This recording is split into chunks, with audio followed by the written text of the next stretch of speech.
Today's guest is a former Division I softball player at North Carolina State University and currently a motivational speaker.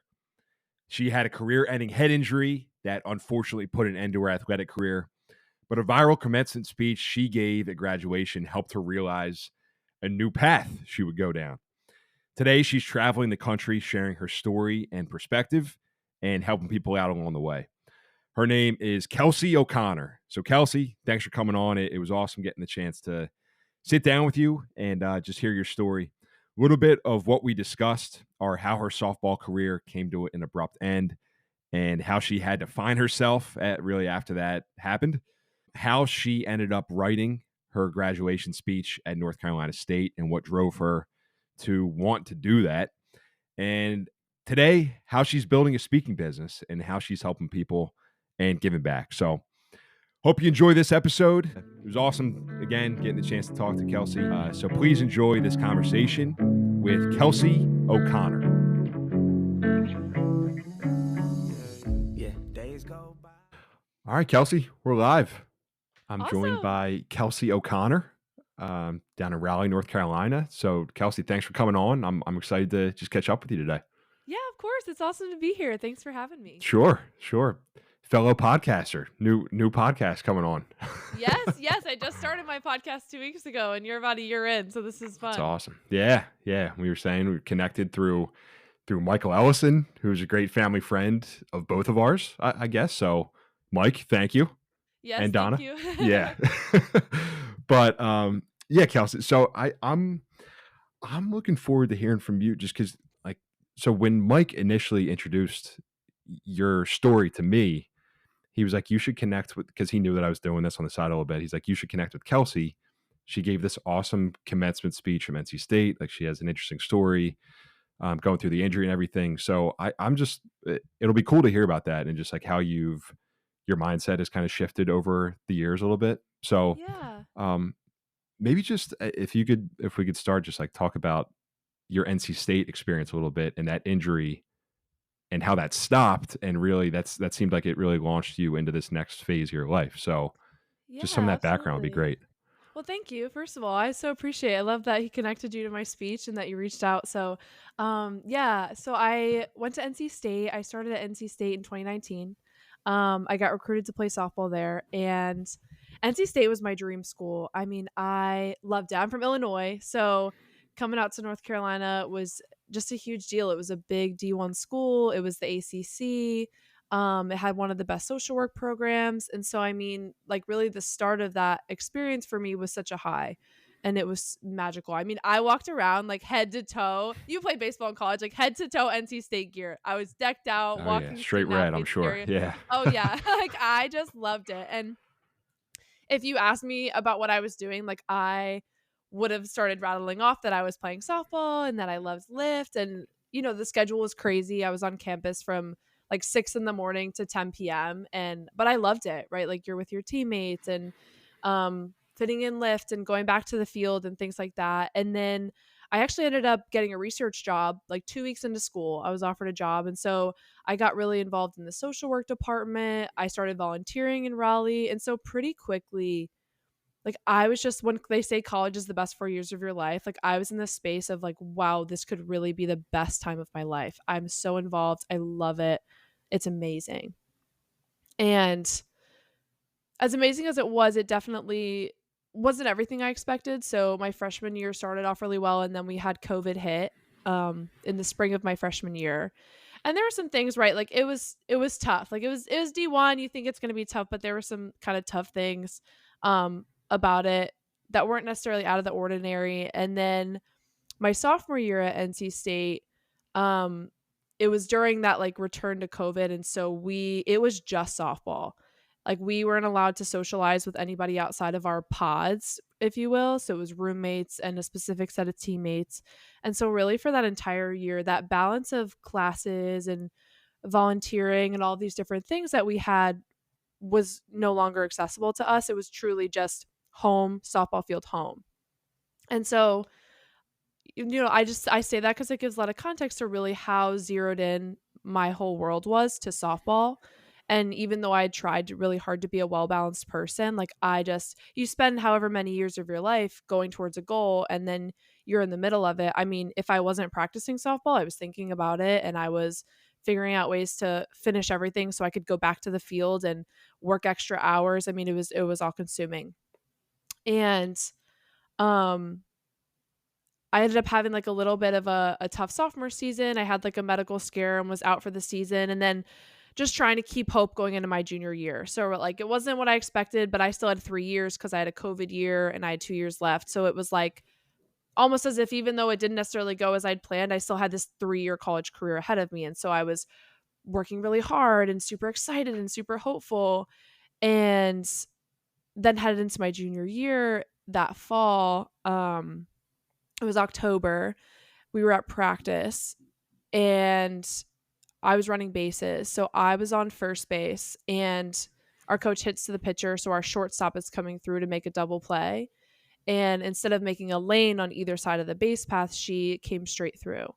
So as I was just doing a routine slide into second, she like full momentum just came straight into me knee first. And I mean, just immediately the field is spinning, my head's pounding, and yeah, I mean, pretty instantly it was a head and a neck and a jaw injury all at once. And I'd recovered from concussions in high school. So I'd been through the experience of taking several months to recover, seeing migraine and concussion specialists. Like that was something that I had overcome and kind of thought that was the pinnacle of my challenges and within my athletic career. And so it was ironic and really tough at the same time because when I had this injury, I mean, I knew pretty instantly that this one was much worse. And it was likely worse because I had had multiple, but I just knew it was worse. And so I ended up getting injured at practice. And for the next 6 weeks, it was this gradual and abrupt ending to softball all at the same time. So I knew it was kind of in that moment, but then at the same time, over these next few weeks, I'm holding on to wanting to come back and wanting to play, and then slowly starting to realize as I'm seeing 6 different doctors that if I were to come back, I would probably risk permanent damage if I didn't have it already. I wasn't really recovering at a normal pace. And so I was seeing somebody for the jaw issues I was having. So I might have to get braces or I might have jaw surgery. I had neck damage. I was really struggling with just pain and the head injury aspect of it. And so all of these culminating things, they're talking about therapies and just all of these different treatments for it. And so I wasn't allowed to socialize with my team or go to practices, but I was able to visit the locker room and leave notes for my teammates and watch their games from the parking garage away from all the stimulus. And so I really tried my best to keep up with staying on my team and trying to recover from this injury. But then slowly over time, I was starting to realize that I was going to medically retire. And unfortunately, in that time, my coaches did not handle it with a lot of kindness. And so because it was an invisible injury, it was difficult for them to understand. And there were a lot of other things throughout that time, which I'm happy to share if we want to go back and talk about. They didn't handle, there were a lot of issues going on anyways within our softball program that I was really advocating for. So even when that injury happened, they just were not supportive. And so after about that 6-week mark, my coaches were telling me, well, you're being selfish. Why aren't you back by now? You look completely fine, so you must be fine. Why are you being so dramatic? And so having to really explain myself, where I was going, what was happening, I started getting emails that I was failing my classes and things were starting to spiral out of control. And then one day my coaches met with a group of my teammates, and overnight, these girls that were my sisters for 3 years, we ate every meal together, traveled, would come over to my house. I was one for deep conversation. So we were really close. Almost instantly started saying the same thing. You're being selfish. Why aren't you back by now? You don't want to work hard. Why are you being dramatic? And so I hold this team meeting. It's towards the end of the fall semester, my junior year. And I basically explain to them everywhere that I'm going. I get really vulnerable about what I'm struggling with, the injuries, my past history of concussions, the mental health side of everything that was happening. And I would say some of them supported me, but most of them either didn't speak to me again or were just it didn't matter. It was an invisible injury and they didn't understand or didn't want to understand. I don't know.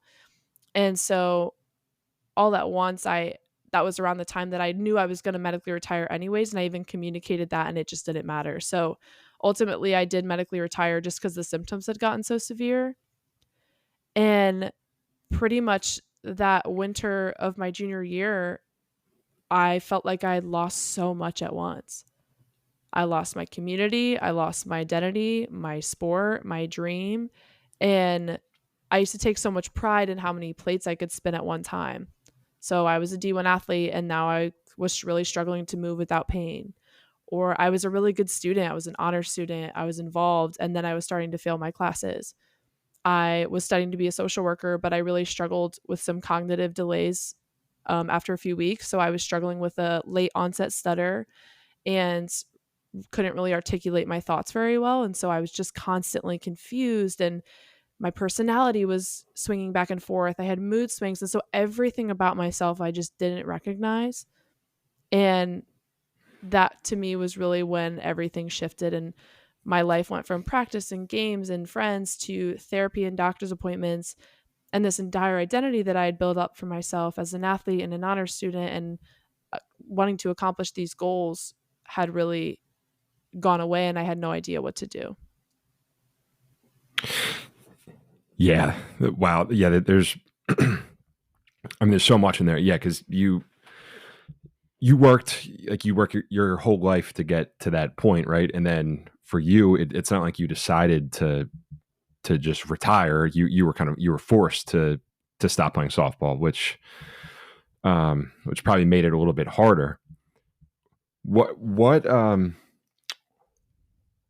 I guess like what were you feeling at that time? Were you just really struggling mentally? I mean, I'd imagine, yeah, because that time period after you stop playing sports for a while, it could be good, but then it's not always easy. So, what were you feeling?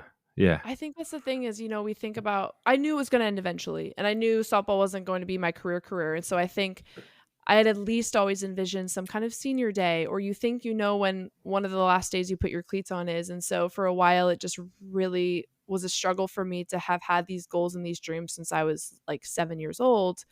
And then it ends abruptly on a Thursday.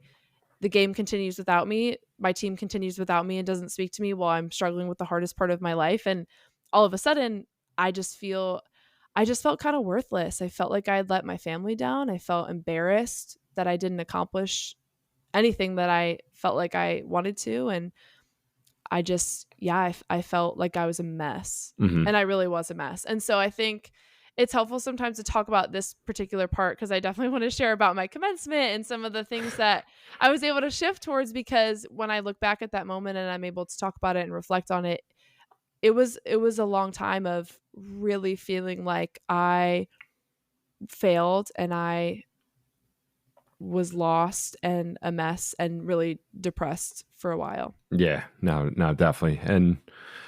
And I think you have to go through that, right? I mean, you have to experience that to then get to the other side of getting to the point where you're giving a commencement speech at your university. I mean, that's like, yeah. I that didn't happen for me. I'll tell you that much. So like, what did you do to turn the page then? I mean, because that's a dramatic shift. Yeah. So what was the time like that in between, and then getting to the point where you're giving a commencement speech at your graduation? Oh gosh. Yeah, for sure. So I think during that time, so during that spring semester after the fall, I was struggling for a while, and then I just kind of hit a point where I had a lot of support from my family who had just moved to North Carolina. So they were 15 minutes from me, and being around them really helped me to realize that I might not be my old self, but I could still be a really great version of myself. And I still had something to give in my kindness and my smile, and they reminded me of the kind of person that I wanted to be. And I really started realizing how I was stuck in this competitive mindset all my life, and how if I was going to change the way that I saw myself, I really needed to shift the way that I was seeing other people and that I was even describing them. So the people in my life who I loved so much, everything I loved about them had nothing to do with their jobs and their achievements or their titles, and everything to do with how they made me feel and the kind of people they were. And yet I was comparing myself to the titles and achievements of other people that I didn't know so well, or allowing myself, and nobody wants to admit that the way that they're seeing things is maybe needs to be challenged or fixed. And I just started to kind of get a little real with myself, to heal myself and say, this isn't a competition. And yes, I have goals, but what kind of person can I be if I'm not able to do the things that I was originally setting out to do? Because I wasn't sure if I could do them. And so I wrote it on the notes app on my phone, and I had 2 resolutions, and the first one was to be a better texter, and the second one was to start describing people better. And I wanted to start describing people by their attributes and their attitude and the way that they treated people instead of their labels and their outward achievements. And so I wrote that down, and I really started practicing and journaling, talking about other people when they weren't there, about their energy and their kindness and their hearts, or writing it down. And then that really did start to shift the way that I saw myself. And so I'm practicing this mindset for the next year or so. And then I start to meet incredible friends that I made my senior year. And I'm starting to continue to volunteer through my social work program. And the more people I'm meeting, the more I'm practicing this mindset of really seeing the people around me. And so I get to spring of 2023, which was my graduation spring semester. And by that time, I get an email. I'm sitting on my floor writing a paper, and I get an email with an application to apply to speak at commencement, because NC State allows students to apply. And at that point, I had also just seen around me people in my classes who maybe they didn't have the greatest GPA, or they had no idea what they were going to do, but they were raising 3 kids, working a full-time job, and getting a social work degree because they wanted to help people. Or they were from another country here all by themselves. And so I saw this resilience and this commitment from people around me. And I'd gotten to a place where, because I was seeing and describing other people by their attributes and their character, I had really found a lot of joy that I didn't know was possible for myself. And by that point, by the grace of God, I had healed really well. So it took me about 10 months to heal from a lot of my cognitive struggles. And so I had this year of being healthier and enjoying my life again. And so I decided to write up a speech and record it and apply. And then I got a call that I was chosen.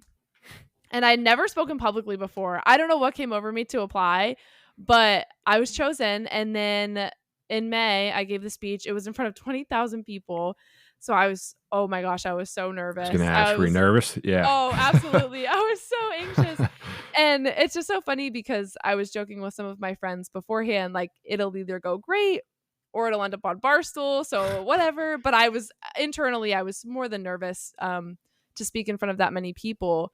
And it ended up going really well. And it was just really a pivotal moment for me personally to experience that and be able to deliver an entire speech and really deliver it from my heart, because it was a message and a story that truly did heal me over that time in college. And I was surrounded by so many wonderful people, and that was kind of my way of wanting to honor them, and then also wanting the people in the stadium to really appreciate themselves and the people that they had grown to be throughout that time. So I had somehow learned to detach my worth from athletics and school and accomplishments and attach it to the way that I talk to people and how I smiled at a stranger, or how I turned something negative into something positive. And so instead of people feeling sympathy for me because I got injured or I didn't make it, I wanted to be known for my resilience and my character and my strength. And taking control of that was such a gift, and allowing people to appreciate themselves and their strength. It just was a really beautiful moment. And so then about a month later, my friends convinced me to put the speech on TikTok. I made my first ever TikTok post, and it went viral. And then it got picked up by a Facebook group, and it went viral on Facebook. And then all of a sudden I was getting DMs from all over the world: India, Jamaica, South Africa, Australia, everywhere, just of people of all different walks of life, all different ages, abilities, reaching out, sharing life-changing events that they had experienced, or even changing the way they were describing themselves in real time. And that ended up leading to an entire speaking career where I was learning as I go, and I'm faking it till I make it, until I kind of figured it out. And so, yeah, that's kind of what led me to becoming a speaker. That's crazy. So, well, you didn't look nervous when you were giving the speech, so you must have practiced it like a million times. But it was, I mean, so just what you were saying a little bit, like something that a number of people have brought up just from speaking with them on this podcast, is self-awareness. Like the very first guy that I had on was this Navy SEAL who I had connected with over COVID, Wow. actually. So we're talking about COVID. I was at home. I was at my parents' house and just like not knowing what I was doing with my job and everything, and just being like, this is brutal. So I was just reaching out to people that I saw that I was like, well, this guy's interesting. So anyway, that's Yeah. aside, but he wrote this book and he's like the number one thing that the number one takeaway is like self-awareness. And he told this story about how he was like super rigid, like super, like on top of things. Um, and he thought that he was doing a good thing by like they would wrap something up and he would just go to bed, like to get to bed early, get a jump on the next morning. But all the other SEALs would like share a PB&J. I think that was the example. Like they would share like a drink or a PB&J after. And meanwhile, he's asleep and all these guys are like building, teamwork and everything like that. And he's like, Yeah. so I thought I was doing something great. Meanwhile, all these guys thought I was a jerk because I was just like packing my stuff up. You know what I mean? So I Yeah. think about that personally a little bit. Um, and it's something that I still need to work on, but how do you how do you think about that, I guess? Like, how do you think about being self-aware and how you're coming out, how you appear to others versus how you interpret how you're coming out to them, you know?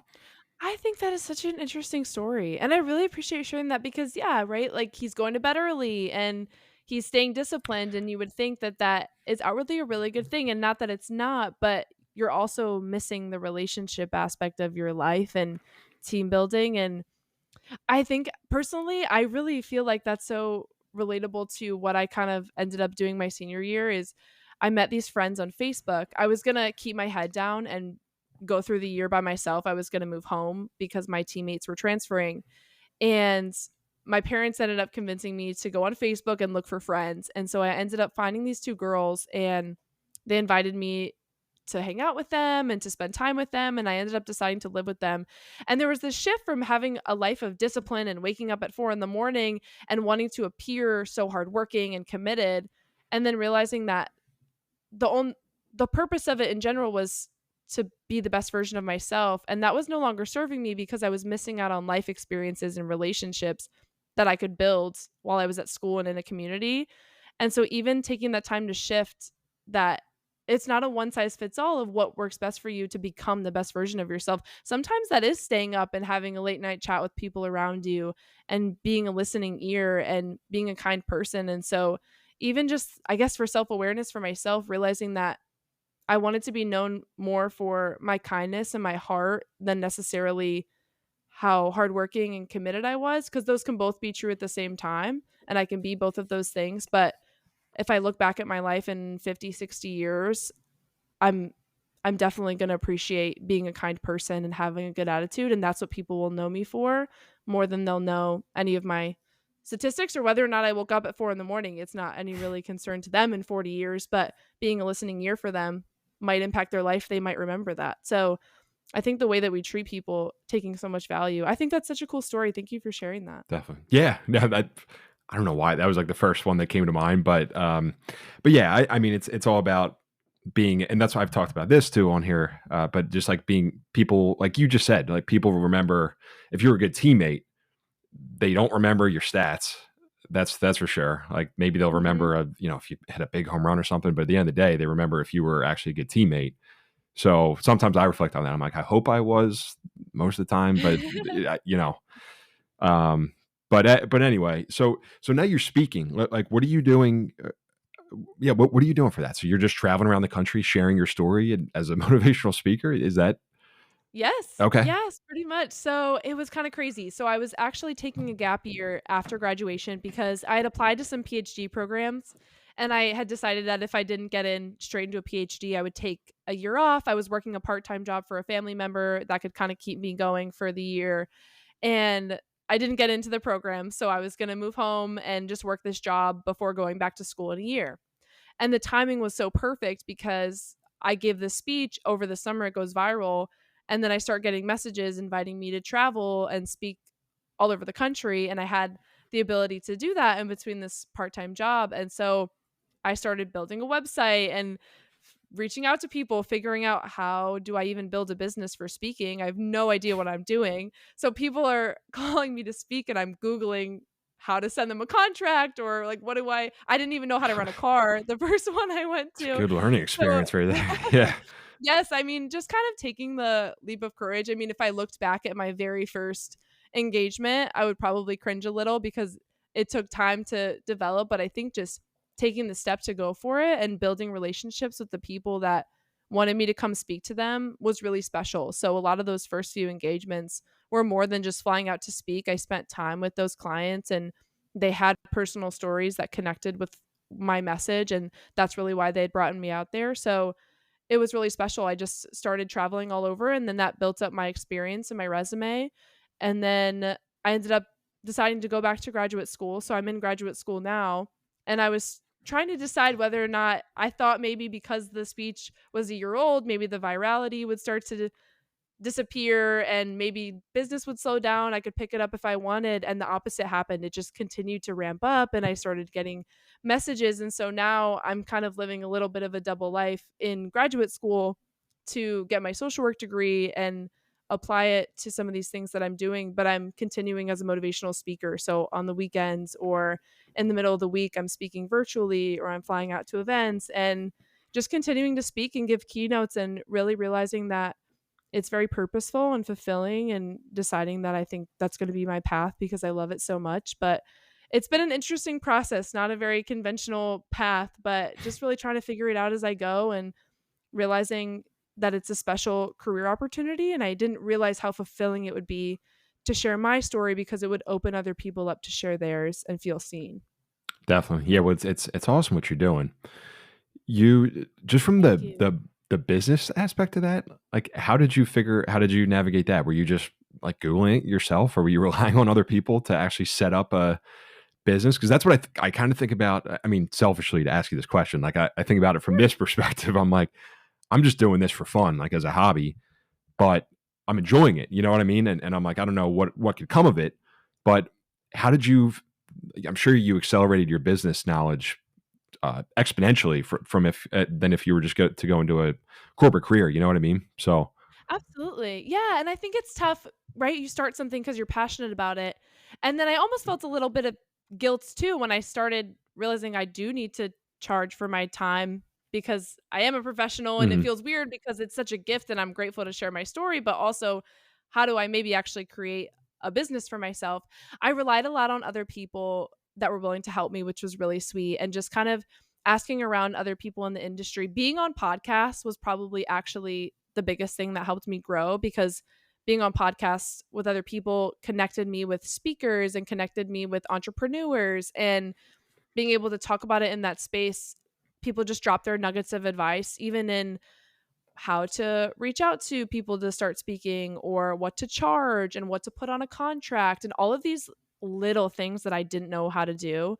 My mom also started her own business a few years ago in leadership coaching. And so she was really pivotal in helping me, my dad too, just kind of knowing how to set up an LLC and learning about that. I mean, I just had no idea what starting a business entailed. And so they really helped me to go through that process and start an LLC and build a website. That was kind of my first step too, is I reached out to a photographer to get some pictures so that I could build a website on Squarespace. I actually had my brother build it because he's way better at technology than me. And so just kind of tapping into the people around me to at least have some sort of professional website and presence online and building up my LinkedIn and socials and things like that was just incredibly helpful um, in learning how to start it in that slow process. So I would say for anybody that would be interested in kind of turning things into a business, I would say reaching out to other people in the industry because I didn't even realize that podcasts, can turn into sponsorships and speaking opportunities if, you network with the right people that have monetized their own or yeah, I mean, just reaching out for advice and for help from alumni and people in your network can be really pivotal. And then I would say starting an LLC and building a website were probably the two biggest things that were helpful to establish me as more of a professional than a girl on TikTok who's just coming out to say some stuff. But Yeah. yeah, That's funny. Yeah, that's a great point though. It's like you I'm probably guilty of this too much. Like you just want to kind of do it on your own. You feel like you're kind of bothering people if you're reaching out, you know what I mean? But it's actually, people like to help people. Like people want you to reach out to them. Yes. Yeah. So I say that I should probably take my own advice a little bit more, but You should. I feel like I'm bothering people all the time, and yeah, I probably the biggest thing that I've learned over the years that people actually want to help. And it's really sweet because if they don't want to, they'll just say no and they'll put up the boundary, and that's totally that's fine. true. I mean, I've had a couple of no's, or I've been on podcasts where they never saw the light of day and I felt terrible because I probably didn't do a great job. And you just kind of swallow it and move on because there's a lot more yeses that are right outside the door of all of those no's. 100%. I totally agree with you. So speaking of the podcast though, you just started up your own podcast. I did, Yeah. yes. Can you just share a little bit about that and like the message you're trying to get out there? Yeah, so my podcast is called Life Beyond Labels. And honestly, the message really is it's derived from my speech, which is talking about how we see and describe people by their attitude and how they treat other people and their unique characteristics. And kind of the premise is that we all have something that defines us, whether it's a job or a relationship role or a diagnosis, whatever it is that we feel attached to as a label. We all can share these universal feelings, and we all have this opportunity to be the people that we want to be through our characteristics and our attitude. And so the podcast is kind of a mix of solo episodes of me talking about my own thoughts and experiences and just connecting with people because we're all more connected, I think, than different in some of those ways. And then also bringing on guests to really talk about who they are and their story beyond what their labels are or what their resume would say, and really trying to get to know people's hearts and energy. I love it. Yeah, it's a great message. Like we all put labels on ourselves, some good, some bad, but yeah, everybody's more than that. You know, everybody is you're not your career, you're a baseball player, a softball player. There's a lot more to people. So that's awesome. What I wanted to ask you, so you're a motivational speaker. What is it that you think that you still need to get better with? You know what I mean? The motivational speaker, I'm sure Good there's still things that you question. need to improve on. I know there's a ton for me, but like I'm curious how you approach that these days. Like, do you have a coaches and everything like that? Like what do you do for that? I just actually hired a speaking coach a few weeks ago because I would say two things. One, the business side, because I still am so scattered in my ideas and I don't really have one particular thing that I pitch to people. I just personalize it to every person, and that obviously gets more exhausting and tougher to do over time. But I would also say, speaking wise, I definitely am trying to work on my pace and slowing down when I need to and really connecting with the audience because there's definitely times where I practice before my speeches for probably 2 days straight. I mean, I go dark, I look at my notes in my script and I read it. And it's not so that it's not genuine, but it's because I do definitely have some struggles still as far as clarity sometimes when I speak or even just brain fog, and it's 50-50 if it's going to happen on a given day, but I try to prepare as much as possible to give the best to my audience. So I would say that I still struggle with maybe over preparing and not necessarily letting my personality come through. I Hmm. don't know. I guess I really have to think about that. That's a good Huh. question. It's interesting. Over preparing. Yeah, because you can be over prepared. Like we were talking about before this. I would have these questions that I'm asking people and I'm just going boom, boom, boom, instead of kind of just having a conversation back and forth, you know? So yeah, but it's definitely better to be over prepared than underprepared. That's for sure. Yeah, I think you're so right though. There's such a balance because even like you were saying, you have these lists of questions, and the more that you do it, the easier the conversation becomes because you have that experience. And so I definitely found that if I were to look back at my very first engagement, I was reading from specific lines, trying to hit everything that I was going to say. And the more that I've done it, the more I remember it's not necessarily what I say, it's how I deliver it and how I connect. And so learning that balance between over preparing and then allowing that real genuine connection to come through so I don't speak like a robot, and preparing initially can kind of help leave that ease and space for down the road when you've done it a few times. But yeah, there's a fine line between over preparing and then psyching yourself out and not leaving room to trust yourself and be professional and just be a good human being, because that comes across way more than, Mhm. exactly what you're saying. Yeah, for sure. No, I totally agree with you. Yeah. So, all right, Kelsey. Well, listen, I want to maybe just ask you like one or two more things here. But what one thing that you talk about a lot in, and I feel like it's part of your brand, maybe, but is your faith and like how that impacts what you do a lot. And I grew up. I went to Catholic school. I went to a private Catholic high school. All this stuff, and I've just kind of disconnected from it, quite frankly. But the more I've talked to people who tap back into their faith and are like feel that there's maybe something like greater, you know what I mean? Like something greater for them. Um, seem like they're doing better, maybe just mentally overall. But I'm curious just how you're thinking about that and what the reason is behind that, maybe. Yeah, absolutely. Thank you for asking that. I really appreciate that. And so fair. I've had a lot of conversations with people that it's totally fair to disconnect and struggle. I mean, we all have these different experiences, and I'll say I came to my faith probably later in high school. I grew up Catholic. I went to Catholic church for a while, and then um I don't know, can I over explain a little bit, or do you want a short Do answer? whatever you got. I so cuz I was kind of in the same boat. So I grew up Catholic, and then I started going to more of like a non-denominational church later in high school. And so I really felt connected to my faith once I started doing that, and really found it at kind of a low point then. And then when this injury happened in college, I had had this really strong foundation of my faith, and then I felt like it was completely shaken, because I was like, well, why would God bring me to NC State and allow me to work so hard for 3 years and then take all this away? Why would I have however many injuries in high school just for this to happen again? And why would I get this false hope? And why, I mean, there was a period where I had just gotten injured. I was seeing all these doctors, and then I was in a totaled car accident. And like, it was like life was just, that feeling when it's just kicking you as you're down. And I was in faith groups at the time, just even wondering, like, is God testing me? Like, am I supposed to be learning something? And then really realizing that that's not the case. He's not testing me, he's not punishing me. It was kind of in a moment of full stillness. When you're recovering from an injury, you can't use your phone. And I didn't have any distractions. And I really was just so still and had nothing to do and nothing to give or perform.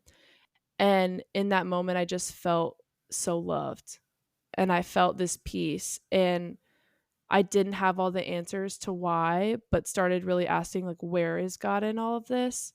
And feeling like he was right there with me, and remembering that it's a relationship. And so I brought my questions to prayer, and I was asking them genuinely, and I just felt this overwhelming sense of love and peace. And I absolutely wouldn't have gotten through it without feeling this strength and this hope that God was going to turn something difficult into something beautiful. And so I didn't have all the answers as to why it happened, or necessarily if it happened for a reason, whatever, somebody wants to believe, but I did believe that he could turn it into something really beautiful. And so that journey of healing just came every day from sitting and praying. And even for me, just choosing to believe in something, because if I get to the end and it's not true, then I at least lived my life feeling so much hope and peace, versus turning away from it when something terrible had happened and wishing that I had had something foundational and connected. And so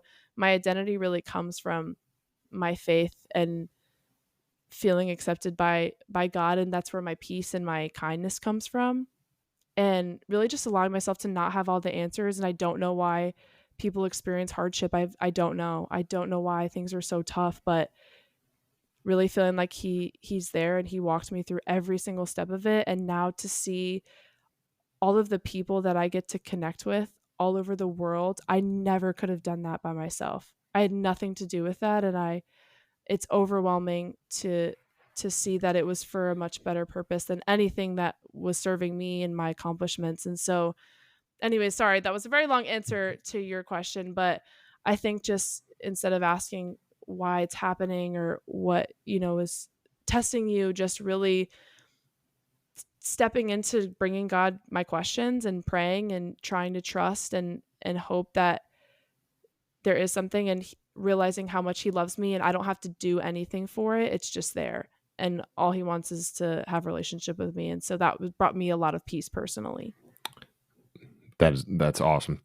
Thanks for sharing it, because that's something that's on my mind for sure. Cause especially when it comes to career, like, and that's why I was telling you, I started this, because it's like, I haven't had peace with it really. And a lot of it is just personal, but almost making it about me pretty much versus, kind of what you're saying. Like, I don't know, whether it's praying on different things or like realizing that there's something greater for you and just having faith in that. So yeah, something that I definitely want to tap into more, that I'm working on. So anyway, but Yeah, I think even just that you asked that, I feel like having really genuine conversations with people, like you don't have to be fully like, yes, for sure, to like, I think it's really beautiful that you're talking to people about it and asking about it. And I think a lot more people are in that space and feel nervous to talk about it than like we only see people that are so firm in it. And I personally have gotten there, and or people that aren't. And so I think there's so many people that are questioning and wondering and just curious. And so having good conversations is just a really wonderful thing for us to have. So thanks for yeah, asking. definitely. No, definitely. I mean, that's because what you were saying, like you Catholic school, like you went to a Catholic school. So did I, but Not a Catholic school. I just went to Catholic church growing up. okay. All right. So yeah, so the Catholic Church, you're So a part of little it, different. right? We're Yeah. right. You're right. But so I went to a public middle school and then just went to a private, a private high school, which was Really? Catholic. Yeah, but then Seton Hall was Catholic too. But that would really, I'm not even sure if I stepped foot in the in the chapel at Seton Hall, for better or for worse. But yeah, like you don't really think about it, but then at some point, it's obviously coming back up in my life now. Like I'm thinking about it at this point, and yeah, I don't know. I don't really have much more commentary around that, but it's just if Yeah. like if it's on your mind. So, um, well, cool, Kelsey. Thanks. So I appreciate you. By the way, I did not mention this when we first started, but you're the first woman that I've had on this podcast. Yeah, What? for not for Wow. any reason. It's just it's not my natural network, I guess you could say. But yeah, you're the first one. Hopefully, there's Oh, well, I'm many honored. more for sure. Yeah, because there's obviously different. Everybody's got different stories. So I'm looking forward to just exploring everybody's stories anyway. Um, Yeah. but yeah, if I guess if there's any like parting thoughts that maybe you have, like where can people find you? Where can people maybe follow where can they find your speech on TikTok? Everything like that. Yeah. Yeah. Love for you to share. So they can find my speech. They could probably Google Kelsey O'Connor 2023 commencement speech. It will pop up. But you can find me on social media. It's Kelsey O'Connor 6 on Instagram and TikTok. My podcast is Life Beyond Labels, and my website is kelseyo'connor.net. So I love hearing from people. If you want to get in touch with me, you can email me through my website. I would love that. Awesome, Kelsey. Well, listen, thanks for coming on and just sharing the story from NC State and the commencement speech, and then what you're doing now to help people. I think it's awesome. It's an awesome message, and yeah, happy. Thank you, Mike. Thanks for connecting us Yeah. here. But yeah, you've got a great story. So keep doing what you're doing and keep helping people. Thank you so much, Joe. I really appreciate it. This was awesome. Thank you for having me. Absolutely, you got it.